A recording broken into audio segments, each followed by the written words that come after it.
are going to talk about some of the legal issues that come up in the wake of an incident, how you can prepare in advance of an incident with your lawyer or with your insurer, and then how you can react after an incident occurs, or how your customers can react. At the end of the day, the goal here is to save people money that could otherwise be spent on litigation and government fines and those kind of things. So, like Patterson said, my name's John Danyluk. I'm a partner at the law firm of Gentry Locke. I sit in Richmond, Virginia, and I head our data privacy and cybersecurity practice group at our law firm. Yeah, and I'm David Vanalek. I'm the Chief Legal and Compliance Officer of Richmond National Insurance Company. We're a carrier here in town. That's why John and I are in the same room, fortunately. But we sell commercial lines insurance across the country. My background, prior to my current role, I was with a large, Fortune 500, global carrier, over which at one point I was overseeing their cyber claims team. So, over the years, I've seen how insurance and the claims and the litigation has really, unfolded, from kind of the smallest of incidents, all the way to, things that are headline grabbing, and really enjoyed, this opportunity to, present before all of you to really talk about what can be done before that incident happens, because so much can be done that can really, really mitigate the financial risk that sometimes is an existential one when it comes to insureds. Yeah, no, that's exactly right. There's so much you can do in advance. The way that I like to think about this, and you'll hear me say this a few times throughout the presentation, is I always kind of keep the end in mind. And the end is usually a catastrophic class action lawsuit that drags companies through litigation for years sometimes. And there's so much you can do, or your customer, your organization can do on the front end to set your lawyers up for success when it comes time to potentially litigate a data breach claim. So I'm going to skip slides here. So, I mean, I think everybody on this webinar understands why we would care about security. Of course, the costs are massive, but like I said earlier, my goal in this webinar is to explain to you all how you can minimize these losses, minimize the financial cost of a breach by preparedness and by an appropriate response. So lawsuits over data breaches, I mentioned class action lawsuits. Those have become incredibly common. They allege causes of action like negligence, breach of fiduciary duty, breach of a contract, or even an implied contract with the individuals whose information was compromised. Those types of lawsuits, that private litigation, is incredibly common. And in addition to incident response, I defend those lawsuits all the time.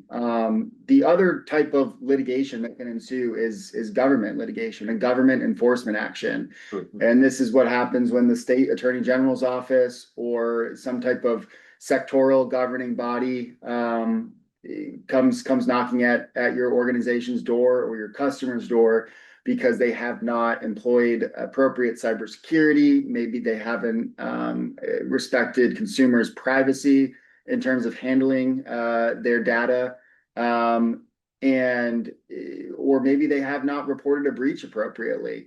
There's a number of different ways that the government can come knocking and bring an enforcement action against the company for not paying enough attention to their legal obligations. Yeah. So, and one thing to add to that too is, depending upon the size or the nature of the scope of that particular breach. We all saw the headlines. This is now several years ago with I won't name the credit reporting agency, but they had a pretty significant event, which culminated in roughly half of the citizens in the U.S. their Social Security numbers getting potentially compromised. Not only did that ensue thousands of litigations in various states around the country at both the state level and at the federal level. But then to your point about the governmental response, multiple state attorney general's offices also brought suit. There were congressional hearings, things of that nature before the SEC. So these things apart from what I call the financial loss, that may or may not have been experienced by the individuals whose information was compromised at the end of the day, but just the expense to get there. And we're not even talking about breach mitigation expense. Right. And I know you've got some slides on that. No, that's exactly right. Even aside from the cost of mitigating the breach, we're talking about sometimes millions of dollars or upwards of that, litigating these claims. Okay, so kind of three main things that I want my clients to focus on when we talk about avoiding these excessive costs and just the absolute stressor that is litigating a data breach claim or a governmental enforcement action. First is obviously compliance, right? Like just understand what laws you're supposed to be following. You cannot be in compliance with the law and thus avoid this litigation at least to the extent possible if you don't know what laws you're supposed to be following and what they say. And that's not to say that, each person at an organization needs to completely understand what cybersecurity laws and what data breach laws apply to them. But somebody needs to. So it needs to be making sure that the organization is in compliance with those laws. The second thing is, I think, probably pretty obvious to everybody on this webinar, and that's employing the appropriate cybersecurity. I think on this webinar, that's pretty obvious, but not every group understands that. Not every group invests in it. And organizations that don't understand compliance obligations in step one, and then don't follow those compliance obligations by implementing legally required cybersecurity measures, are really in a bad position. And then finally, and again, I think everybody probably understands this, but responding immediately and appropriately in a crisis event, knowing who to call, knowing what to do, aside from the technical aspects, knowing which government bodies you need to report to, knowing which players within your company need to be making decisions, having an incident response plan in advance. This is probably simple stuff to a lot of people on this webinar, but so many organizations get it wrong, and it can cost millions of dollars. Yeah, and on that particular point too, on a couple of these, especially on compliance of understanding the law, like which law applies. A lot of folks are like, well, how do I know, right? Yeah. And it's the starting point is the data that you're housing, right? That's right. As an organization, is it whose data? Is it your customer's data, your client's data, is it your employee's data? And then the nature of that particular data, does it constitute personally identifiable information, protected health information? Are they medical records that may have HIPAA might require some stricter guidance and controls around that? So there's understanding what you have first will then speak to what potential laws might apply, so that you can then structure your organization in such a way to have more rigor around the compliance side. And then I'm not going to speak to the security and vigilance, because that's what this whole thing is about with the folks on the line. But the rapid response piece, one additional point I would add to that is that insurance could actually be a silent driver of rapid response if folks are working to secure cyber insurance policy or truly understand as a business what that means and what's going on. There are mechanisms in there to help basically effectuate or amplify a rapid response scenario, as opposed to incident happens, I don't know who to talk to. Yeah, no, those are all great points, and we're actually going to dig into a couple of them now. So that was a great segue. So I guess first, we'll talk about some state cybersecurity laws, because cybersecurity laws, like any type of law, can look a lot of different ways, right? There are state laws, there are federal laws, there are what I refer to as sectoral laws. So, like David was mentioning, depending on the type of data you have, if you have health data, obviously you're going to have to follow HIPAA laws. If you have financial data, you're going to have to follow Gramm-Leach-Bliley, GLBA. So depending on the industry you're in, if you're a defense contractor, obviously you have very heightened security obligations. So that the data really does dictate what laws that are going to apply to your organization. State cybersecurity laws generally apply to most organizations. So here I have clipped some language from Virginia's law, just as an example, because because we practice in Virginia. It's pretty standard among state cybersecurity laws, and it requires organizations pretty simply to employ and maintain reasonable cybersecurity practices. And I think it's important to note that those practices should be appropriate and kind of in proportion to the volume and nature of the personal data at issue. So if you're an organization, to David's point, that has very sensitive data of a lot of consumers, Virginia law and most state cybersecurity laws are going to require, when they look at what is reasonable in terms of your security practices, they're going to look at what is reasonable in light of the sensitivity of the data that organization controls. If it's more sensitive data, obviously you'll need more stringent security practices. Some state laws, including Virginia's, require, at least for some organizations with some classifications of data, to conduct data protection assessments, and sometimes to submit those data protection assessments to the state attorney general's office. Some states, when they look at, actually almost all states, when they look at what is reasonable in terms of a security practice, we'll look at, well, were you training your employees? Did you have an incident response plan? And a lot of times these types of security practices don't ever come under the microscope. But I said at the beginning, I like to try to have my clients keep the end in mind. And I think if I'm in a courtroom litigating why my client doesn't owe millions of dollars for all of the data that was compromised in a serious breach, I want to be able to say, Your Honor, my client they did everything they could. They employed reasonable cybersecurity. They did data protection assessments. Their employees were trained twice a year. They had an incident response plan that they followed. And despite all of that, things happen, and some information was exfiltrated, but they did what they should have. And being able to give your lawyer those arguments, I promise you, the lawyer will very much appreciate. And as the organization, you're going to be out of pocket a lot less than had you not done these things and not had those arguments to make in court. Yeah. The only thing I would add on that, and that was very well said, John, because again, all of these things done, from a compliance perspective up front to prepare for the eventual event can really mitigate, the overall exposures, at the end of the day. And to your point about, highly regulated, industries, I was just going to call out, I saw that you've got the NAIC, the Model Insurance Data Security Law out there, various industries out there have a version where regulators will deem it incumbent up and place the burden upon those in the industry to quote unquote keep their house in order, so to speak, right? So the National Association of Insurance Commissioners has done a very good job of putting together a model security law, and then various state regulators have adopted that either in whole cloth or maybe with some variants to it.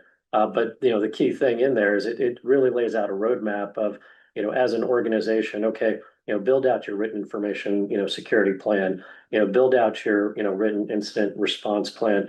Are you, taking, the steps necessary, on a very, regular cadence to, protect your organization's, information, that sort of thing. And then there's annual certifications that need to get conducted.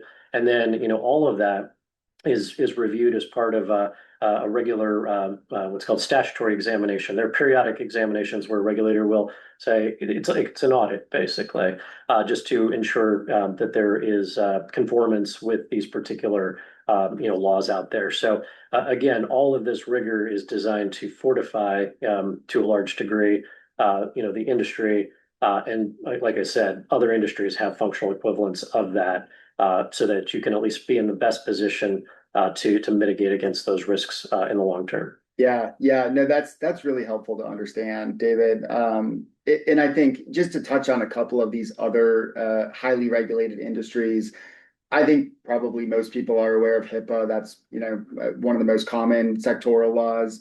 But it's important to know that if you have health data, your organization has very different reporting requirements. In the event of a breach, you have different security requirements and you have different reporting requirements if a breach occurs. If you are an organization in what's considered critical infrastructure, not quite yet effective yet, it keeps being pushed back, but that is going to be an incredibly onerous breach reporting law that's going to require a whole host of different industries that are all considered critical infrastructure, which includes technology, utilities. I mean, it's a very broad swath of different industries to report cyber incidents within 72 hours, which to me seems reasonable, but to a lot of C-suite folks, that seems crazy. And they're not always ready to do that. So I think that is going to take a lot of folks by surprise when it's finally effective. And then I think this probably goes without saying, but any organization that's taking government dollars, particularly if they are Department of Defense dollars, it becomes just so incredibly important to know your legal requirements, to have at least have attorneys on staff or that you can call that can advise you on those things. Because when we talk about defense information, classified information, we're not just talking about the government assessing a civil fine, or maybe you get sued. We're talking about criminal liability in some cases because that's national security information. So it's really, really, really important to be accurate and fully understand your legal obligations if you're a defense contractor. Okay, state privacy law. I'm just going to hit on this super quickly because this is a little bit different than cybersecurity law, but I do think it's important. Obviously, states and the government wants you to keep consumers' data private. They want you to respect consumers' privacy. A lot of times that's posting a privacy policy so that consumers understand what you're doing with their data. A lot of times it does mean employing good cybersecurity because their data is not going to remain private for very long if you don't have good cybersecurity. But one of the things I emphasize to my clients is, just be able to issue spot. You don't have to know what all these laws say. Like that's you have a lawyer for that. But if you can at least issue spot, if somebody in your organization can say that looks like a data breach, because so many people, so many organizations actually miss that and just do not accurately classify security incidents as a reportable breach, or don't even know, hey, I need to issue spot this and call an attorney, and that becomes problematic. So in Virginia, and this is again just an example, but very similar to most state privacy laws, a data breach is defined as any unauthorized access that compromises personal information and could reasonably result in some type of harm to a consumer of the state, right? So to me, that's very broad, and I think most security incidents where we have some evidence that information has been compromised, I don't come across too many cases where there's no risk of harm to the consumer. So to me, I look at unauthorized access, and I look at what type of information was accessed inappropriately. If it was personal information, I usually make an assumption that there's some type of risk of identity theft or fraud or some type of harm, and typically would advise my clients to report that to the Attorney General's office. Yeah, and one particular point on that too is, in the realm of cyber insurance in particular, this particular topic, because it's to your point, it doesn't necessarily hit upon what would be deemed, or what people naturally think of as a data breach, because it could be a misdirected email, which has a ton of like patient information, that sort of thing.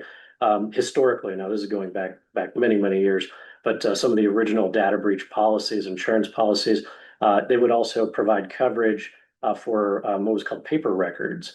So if you were basically a hospital or a physician's group or something, who were disposing of medical records, you were supposed to make sure that you were doing that properly, shredding those documents, with various vendors out there, not just going out to the dumpster out back and throwing them in there. And sure enough, there were folks that would go dumpster diving, and there would be calls in of a quote unquote breach, right? But that policies, they responded to that because, to your point, it was the privacy issue not necessarily the technology piece that most folks think about. That's such a great point, David. One of the most common calls that I get from, our firm clients or anybody is in the employer-employee context. You have a terminated employee or a resigning employee, and they email themselves a bunch of files that they want to use as templates or for whatever reason before they leave their job. That can look like a data breach really quickly. I've even had an employee walk out, or been told about an employee walking out with a physical box of papers and putting them in their car, and they want to know, is this data breach? And based on the information that employee took, while they had unauthorized access, they weren't supposed to have it, and it could have caused harm. So it's probably a data breach light, but it kind of meets the definition, and it should be taken seriously. 100%. I remember one was it was a nurse practitioner. I think she had several patients' records just in her purse, and then the purse was stolen or something like that. And so it's may seem counterintuitive, but it hits the nail on the head with respect to privacy issues. Yeah, especially with health info or sensitive info. All right, so I'm going to skip through this because we mostly covered this, and we're about ready to head into our Q&A.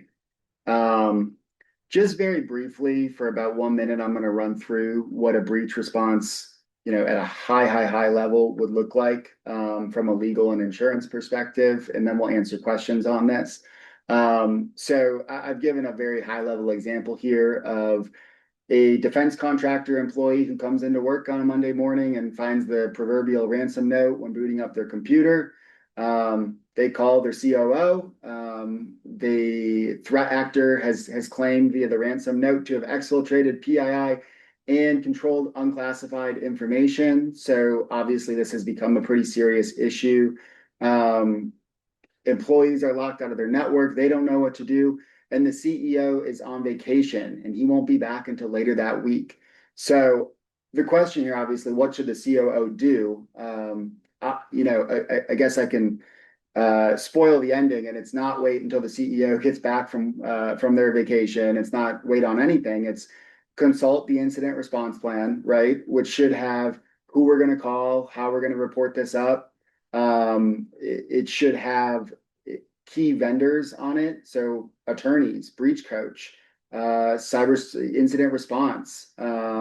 It should have insurance information, and maybe David can speak to that for a minute on kind of like the insurance limits, coverages, and what a COO might be considering in that moment. Yeah, no, absolutely. And, hopefully if you've had, the foresight to basically, obtain a cyber insurance policy in particular, because that's where the multiple coverages, would come into place, with respect to, liability coverage. If there's a third party that brings, a suit or a claim against your policyholder who experienced the breach, based on some financial losses, that's one component of coverage.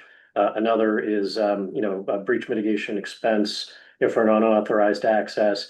Again, depending upon the data that was, compromised or exfiltrated, identifying which of the states laws, apply, and you've got a certain number of days basically to provide, notify the client or customers whose information was compromised in those particular scenarios. There are, coverages for, data restoration, getting your systems back to the level that it was. So I want to speak to that because there is a component or concept known as betterment of improving upon what was there, previously, that there are some sublimited coverages for that, but there's also policy issues as to why you don't necessarily, have full limits, available when it comes to that. There are, coverages for extortion demands, i.e., ransomware.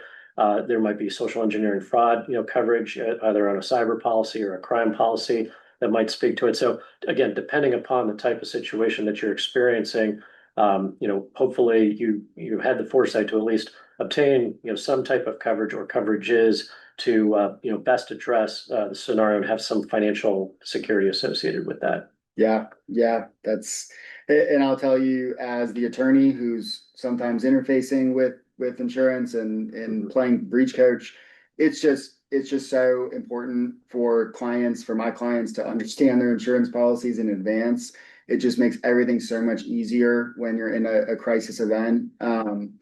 And so speaking of crisis event, I'm just going to breeze through this, but obviously don't wait, respond immediately, engage an attorney, and the reason for that is attorney-client privilege, and I can speak to that more in a little bit.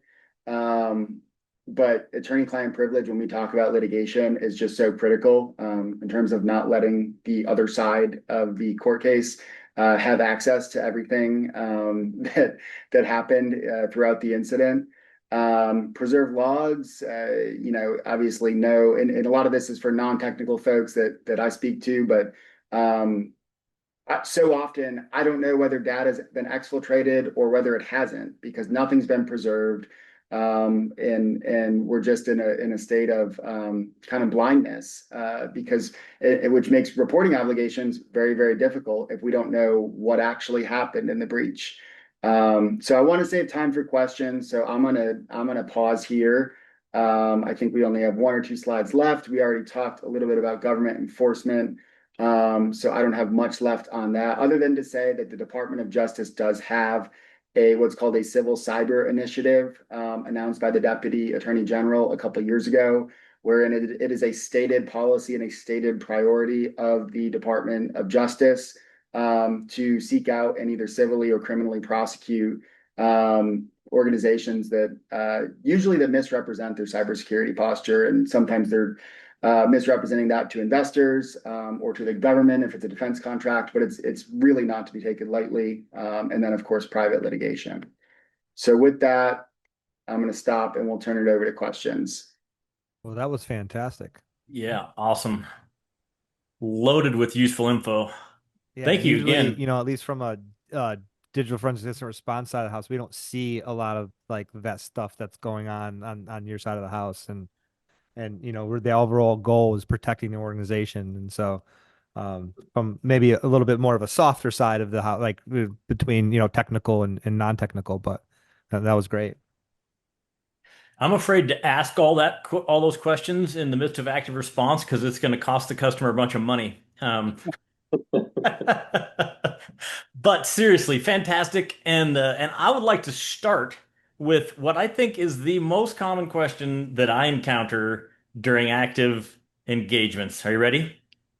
I'll bet you can guess what it is. It is pretty obvious. Straight out of the gate, most customers are completely insecure about when they should call their cybersecurity insurance provider. They know something bad happened, true positive, confirmation of some kind of unauthorized access activity, and they're afraid to call their insurance provider. What are your thoughts on when is the perfect time to engage with your cybersecurity insurance provider?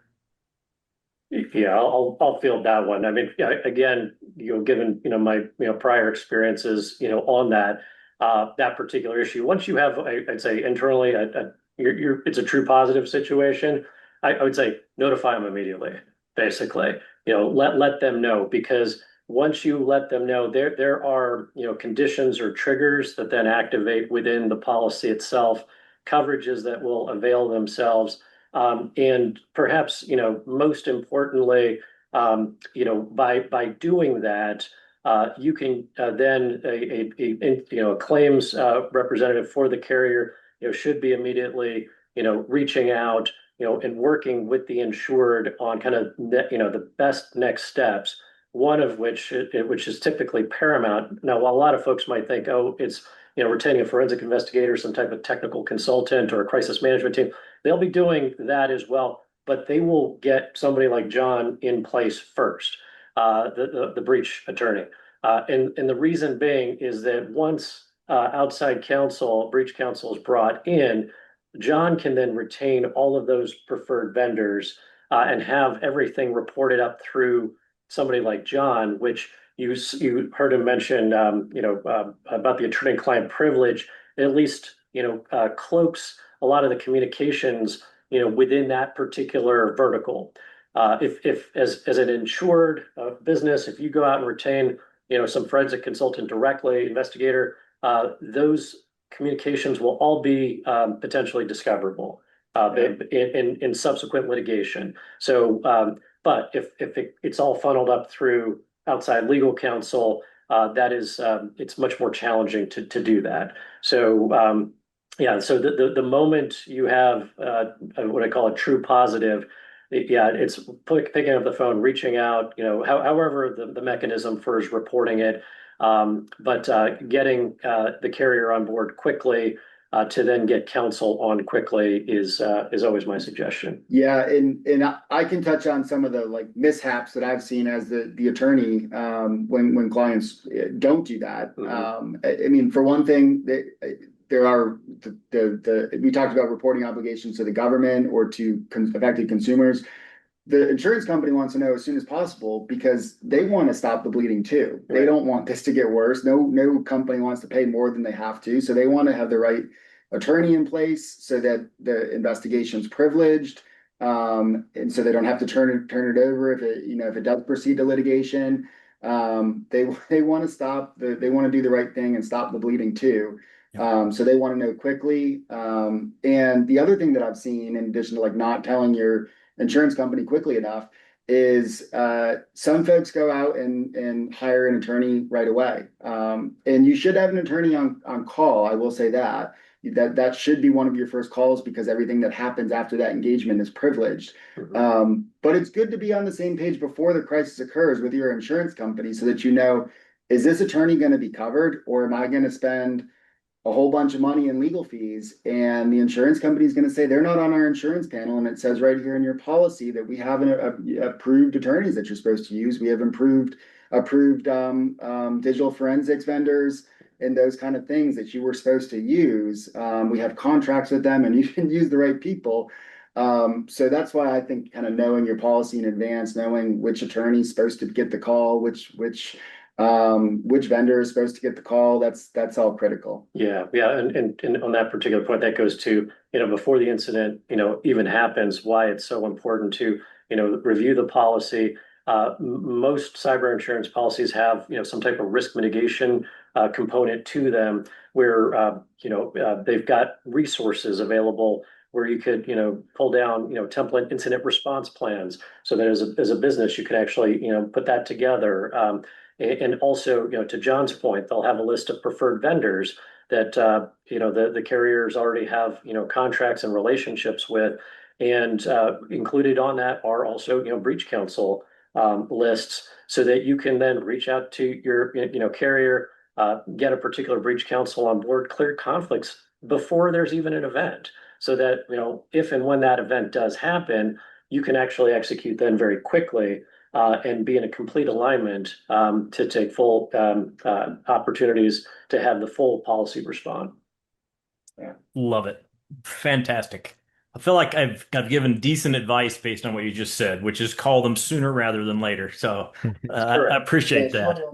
Yeah. So beautiful segue. Let's talk about the next one that comes up all the time, which are how important and how useful are privileged and confidential communications. And so, like when we engage in an incident, we always start a P&C thread, and we always encourage an engagement with cyber and legal. Talk to us about the value of that sort of protection from discoverability. Yeah, well, what I would say is you should think if you want to talk about the value of it, you should think about if you were if you're in a class action lawsuit and somebody's suing you for $10 million, do you want the other side to have access to everything you did in the wake of an incident and put that under a microscope and have to produce that in what's called discovery, which is sometimes public record. It can be under seal, but do you want that all out in the open? And do you want the party that's suing you to have all of that? Or would you prefer that you have that all kept internally? I know as the attorney, I want that all internally. I don't want the other side, at least to the extent possible. Now, some things the court is going to say, that's too important and the other side needs to have it. It's not a 100% silver bullet, but for the most part, privileged communications, privileged attorney-client or attorney-work product rather, you don't have to give that to the other side. And it's like not turning over your cards in a poker game and showing them to the other side. You really don't want to do that. So, the other thing I would say, in addition to the importance of it, is just how you do it. In other words, how you make sure that the privilege is maintained. One of the biggest stumbling blocks is, again, clients will, similar to not going through their insurance, not going through your lawyer for when you engage different vendors, when you engage a digital forensics vendor, whoever it might be, whatever expert you might be engaging. If your organization's attorney engages that vendor on your behalf, then their work typically becomes privileged. So all that needs to happen is the attorney sends that engagement on behalf of the client, and all of a sudden their work product generally becomes privileged as well, as opposed to if the client goes out and engages that vendor, that work product is no longer privileged. Excellent. Okay, we got like 6 minutes, and I got like 1,000 more questions. So, you ready? You get 2 seconds per question. No, one that came in from the audience, and I think this is a fantastic question, and it does come up fairly frequently. The question is, what would you say to a company that has too few resources, like a nonprofit, and they're unable to afford a cybersecurity insurance policy? That is a good question. That's a good question. Yeah. I would say, well, first of all, Patterson, 2 seconds per question. We bill by the hour. Generally, that's not gonna be able to do that. That's fair. No, it's such an important thing to have cyber insurance, in my opinion. I've had phone calls that have gone, almost every day I get phone calls that go one way or the other. And it's either, do you have an insurance policy that can cover this? And the answer to that question can really, be incredibly significant to an organization. If it's truly not something that they can work into their budget, what I would say is you got to understand you don't have insurance, and you've got to be extra, extra cautious. And kind of just those types of organizations don't always have the most resources to devote to their cybersecurity posture. But what they can do is make sure their employees are verifying before they wire money. That's by far the most common phone call that I get is business email compromise. And that's like the easiest thing to kind of snuff out. Yeah. So yeah, hypervigilance. Yeah, hypervigilance. I would also say that even a nonprofit, if they're unable to afford kind of an actual dedicated cyber insurance policy, other coverages that they typically do have because they have to operate, like a commercial general liability policy, maybe some type of professional liability policy, maybe a nonprofit D&O policy in this particular instance. Some of those policies from time to time may have a little endorsement, which might provide some limited, breach mitigation expense coverage. I've seen that, over the years, to the tune of maybe $50,000 here, $100,000 there. Any little bit helps, and I think it's worth, reviewing the other policies to see if there's that what I call a little taste of, cyber coverage to at least, help offset some of the financial risk that they may be experiencing. Love it. Great advice. Love it. That's a tough one. Mm-hmm. So I think we got time for one more at least. And this one came in from the audience, and I think again this comes up a lot. And the question is data breach considered a legal term? And I want to add just a little bit to that because I see lots of orgs at least being cautious about never use the B word, never put breach in writing. Any thoughts on that, the importance of that? So I guess most states do define either what a reportable incident is, at least. And they might call it a data breach, they might call it a cyber incident. But whatever that word is, in Virginia, it is defined, it is a legal term. Like I think earlier in the presentation, I said it's unauthorized access to personal information that can cause harm to the individual whose information was accessed. And it's important to know that legal definition or have somebody who knows that legal definition and can issue spot so that you can report a breach. So I don't know, what do you think, Dave? Yeah, my thoughts on that are, because, the folks who are maybe making that assessment or putting in an email or something like that, they're not attorneys. So they're not necessarily going to know if it's a data breach or not, or qualifies under the law as such, right? Yeah. And it requires somebody like you to go dig into that particular state statute to identify that. But so again, I view it, less about the terminology and more about the how the information is communicated. Going back to the point we talked about earlier, is if, outside counsel is structured, stood up, you've got all the different technical consultants, forensic investigators, crisis management teams kind of rolling up through that structure, and communications are going back and forth. Calling it a data breach, at least even if it's quote unquote not an actual legal data breach, you've at least got the cloak of the attorney-client privilege, attorney-product doctrine, the litigation privilege kind of associated with that. So it's from my perspective, it's less important to kind of what they call it. Yeah. And it's more. But if you call it a data breach outside that particular context, Right. and it wasn't one, then yes, that might be fodder in subsequent litigation of, oh, well, they admitted it was a data breach, and Yeah. it was like, well, no, it was never a data breach. Right. So I don't, when I send Yeah. out like breach notices to consumers, I don't call it a breach on that on Right. that public communication. Mhm. Internally in privileged communications, call it whatever you want. Right. The important thing, like David said, is did a thing happen that you have to respond to, that you have to report, and that might lead to litigation.